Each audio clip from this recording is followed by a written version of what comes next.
नहीं कर रहे। तो वो कल सुना कि कुछ ज़्यादा लोग तो नहीं गए, एक खातून साफ़ी हैं, अच्छा, वो गई थी, तो उसको फिर नहीं जाने दिया। अच्छा, तो वो खातून बड़ी बहादुर खातून है, हमारी कुलीग है, और वो इस्टेब्लिशमेंट से भी वो मतलब राब्ते रुब्ते में है, मतलब हमारी तरह नहीं है कि हम तो बस फारग से लोग हैं, तो नहीं जाने दिया अच्छा, उसको।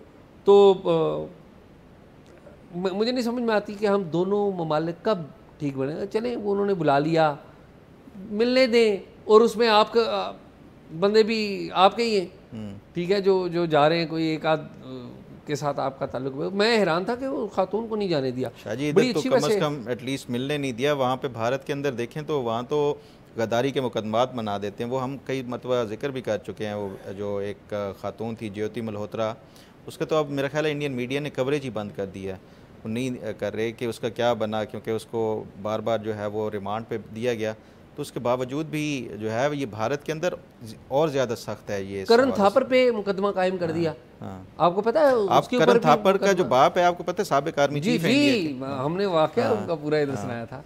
तो खैर ये है कहानी। तो आई विश कि ये चीज़ें ठीक हों। और यहाँ पे वैसे मेरे ख्याल में यहाँ पे मैं वैसे आपको देखें, हिंदुस्तान वालों ने भी उनके जर्नल्स ने भी कहा कि पाकिस्तान की जो जो, जो लोग हैं, पॉलिसी मेकर्स हैं, बड़े समझदार हैं। तो मैं तो ये समझता हूँ कि इनको भी बड़ा दिल करना चाहिए। अगर हमारे को जर्नलिस्ट जाके गीतिका श्रीवास्तव साहिबा या उनके कोलीग्स से मिलते हैं तो अच्छी बात है, एंगेजमेंट हो रही है। और कोई भी जर्नलिस्ट ऐसा तो नहीं है कि जो आकर मुल्क का कोई सौदा कराएगा, नॉट एट ऑल। कोई ऐसा इस तरह तो नहीं होता। एक बात कर रहे हैं, एंगेजमेंट कर रहे हैं, करने दें, हो जाती तो अच्छी बात थी। तो लेकिन मैं आई रियली रिस्पेक्ट गीतिका साहिबा और उनके साथी जो यहाँ पर खिदमत सर अंजाम दे रहे हैं, और जो हमारे साथ वड़ाइद साहब और जो हमारे डिप्लोमेट्स उधर कर रहे हैं कि एक ऐसा इन्वायरमेंट है जहां पर दोनों नैरो माइंडेड एस्टेब्लिशमेंट्स हैं। नैरो माइंडेड है ना, जो उधर भी इस तरह ओपन इंटरेक्शन नहीं होने दिया जाता, इधर भी नहीं होने दिया जाता। तो ये दिल खुला करें और दिल बड़ा करें। और मैं तो कहता हूँ अगर हिंदुस्तान वाले नहीं करते तो आप तो करें, हम तो करें। खैर लंबी बातें हो जाएगी। मुझे क्विकली बताएं फ़खर कि वो एक बच्ची का वाक़या आपने बताया था, वो क्या है? शाह जी एक बड़ा ही मैं समझता हूँ अंदोनाक किस्म का हादसा हुआ, वाक़या हुआ। एक बच्ची थी, कोई 6 से 7 साल की उम्र थी उनकी। उनके कोई कान में इन्फेक्शन था, थोड़ा सा पेन हो रहा था। जुनैशा नाम था उस बच्ची का। उनके वालिद थे कोई उमैर साहब, वो उनको कोई लेके गए हॉस्पिटल में। पहले एक उन्होंने अप्रैल में चेकअप कराया तो डॉक्टर ने कहा कि ये कोई इतनी बड़ा वो नहीं है, मसला नहीं है, ये बच्ची को आप जो है ये सिर्फ 20-25 मिनट की सर्जरी का एक है, आप जब भी उसको चाहें तो वो ले आएँ। ये कहाँ का वाक़या? ये है बैरियर टाउन में जो है एक मेडिकल हॉस्पिटल है, मेडिसेंट पिंडी के में? नाम से। रावलपिंडी में मेडिसेंट अच्छा, हॉस्पिटल है। बैरियर टाउन कौन सा फेज़ है ये?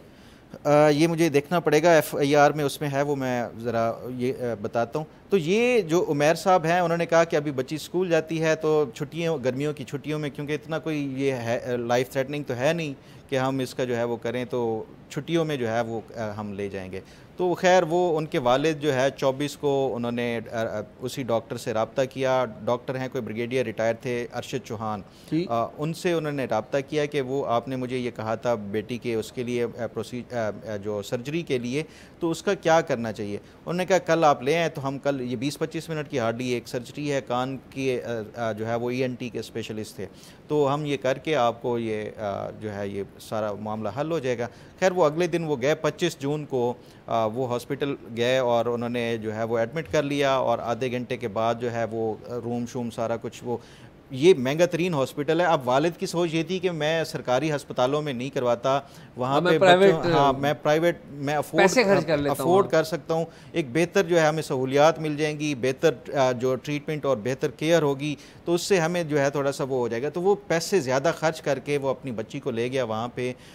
तो उन्होंने जब लेके गए, वो कहते हैं हम घंटा वेट करते रहे। इन्होंने, डॉक्टर ने कहा था 20-25 मिनट में ये मामला जो है वो ऑपरेशन हो जाएगा, वो नहीं हुआ। तो उस पर वो कहते हैं थोड़ा सा हमें परेशानी हुई। फिर उसके बाद हमने देखा जो अस्पताल का अमला है वो भाग रहा है, आज आगे आ रहा है, ऊपर जा रहा है, नीचे जा रहा है।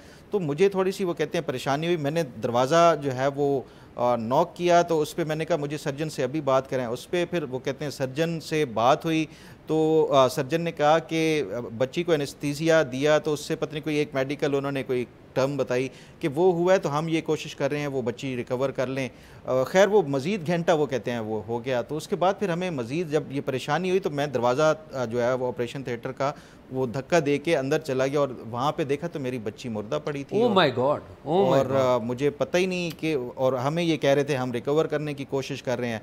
तो खैर वो कहते हैं वालिद था वो, मैं अपनी बच्ची को हंसता खेलता खुद चल के आई है, कोई उसको इस तरह की लाइफ थ्रेटनिंग वो नहीं थी।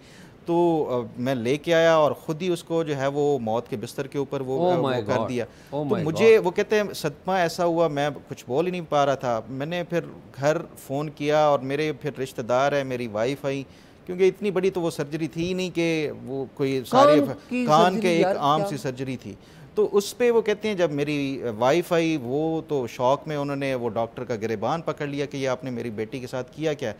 वो उससे भी बड़ा अंदोहनाक वाक़या ये हुआ, बेटी फौत हो गई, माँ सदमे में है, उसका गिरेबान पकड़ा तो डॉक्टर ने ज़ोर से थप्पड़ मार के उनको जो है वो अपने स्टाफ को करके इनको वो जो है वो के बाहर ले जाओ।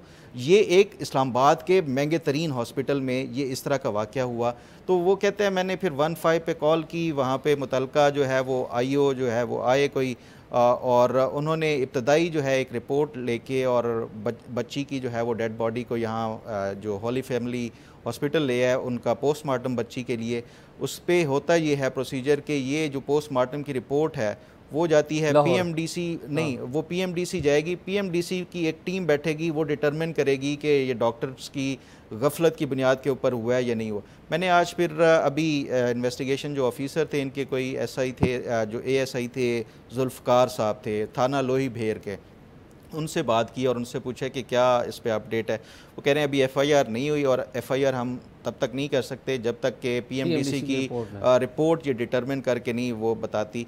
मतलब आप ये अब पीएमडीसी में फिर हमेशा यही होता है कि वो कहेंगे कि डॉक्टर्स की गफलत, खुद बहुत कंट्रोवर्शियल अदारा है बाय द वे, तो उसके जो सरबराह हैं उनके बारे में बड़े क्वेश्चंस हैं, अदारे के बारे में भी, रजिस्ट्रार के बारे में बड़ी बातें हैं, खुदा बेहतर जानता है। लेकिन मैं तो आपने हिला दी है ये जो बात सुनाई जी, हम खुद बच्चों वाले हैं, मतलब एक हंसता खेलता बच्ची को ले जाएं और फिर उसके बाद डॉक्टर्स जो है वो उनका रवैया इस तरह का कि आप जो है वो वालिदैन, हर कोई भी वालिद हो या वालदा हो, वो इस तरह हंसती खेलती बच्ची को मौत में देख के तो वो जाहिर बात है उसका यही होता है, उसको तो समझ, और डॉक्टर्स उनको थप्पड़ मार के जो है वो कर रहे हैं। ये इतनी ज़्यादा जो है वो मैं समझता हूँ कि ये इस पे सिर्फ पीएमडीसी नहीं, ये हुकूमत को इस हवाले से, ये जो प्राइवेट मेडिकल जो हॉस्पिटल्स होते हैं ये उनके हवाले से आपको रेगुलेशंस के लिए वो करना चाहिए। अच्छा फ़खर, मेरी आपसे ज़ाती दरख्वास्त होगी कि इस केस को प्लीज़ फॉलो करते रहिएगा और यहाँ पे अपडेट करते रहें कि क्या बना, बिल्कुल, ताकि हम जो एज जर्नलिस्ट हम जो रोल प्ले कर सकते हैं। और अगर वो बच्ची के आप तस्वीरें भी देखें और इतनी मासूम हंसती खिलती बच्ची, और उसके बाद ये जो किया गया, और वो डॉक्टर और हॉस्पिटल अगर वो भी मौक़िफ़ देना चाहते हैं, क्योंकि हमने इनिशली जो है वो जो इनके इन्वेस्टिगेशन ऑफिसर हैं वो भी यही कह रहे हैं कि अभी हम ये डिटरमिन जो है वो पीएमडीसी करेगा कि क्या ये डॉक्टर्स की गफलत की वजह से है या नहीं है, ये तो डिटरमिन होगा। और डॉक्टर्स की गफलत थी या नहीं, ये थप्पड़ वाली बात यार, आप फैमिली का जो है वो इस तरह की शौक में आप इस तरह उनकी फिर तजलील करें। ये डॉक्टर साहब कौन है जी, क्या नाम है? ये ब्रिगेडियर डॉक्टर हैं, रिटायर्ड हैं, डॉक्टर अर्शद चौहान। ब्रिगेडियर भी हैं, डॉक्टर भी हैं, मतलब डॉक्टर तो मसीहा होते हैं। हाँ ठीक है, चलें खैर, बड़ी अल्लाह माफ़ करे किसी के ऊपर भी ये जुल्म ना हो। बिल्कुल, और बहुत बहुत तकलीफ, बहुत जी। मैं तो ये हादसा मैंने सुना तो मेरे खुद बच्चों वाला जो होता है वो बंदा वैसे ही ज़्यादा सेंसिटिव हो जाता है बच्चों के हवाले से। और फिर अगर आपसे कुछ हो भी गया तो आप इस तरह तो रिएक्ट ना करें। यकीनी तौर पे डॉक्टर साहब ने कोई जाती कोई दुश्मनी नहीं होती है, मतलब कोई नेग्लिजेंस हो, वो तो डिटरमिन होगा, लेकिन एटलीस्ट आप उनके जो लवाकिन हैं उनको तो इज्जत के साथ ट्रीट करें। Very sad, very sad. अच्छा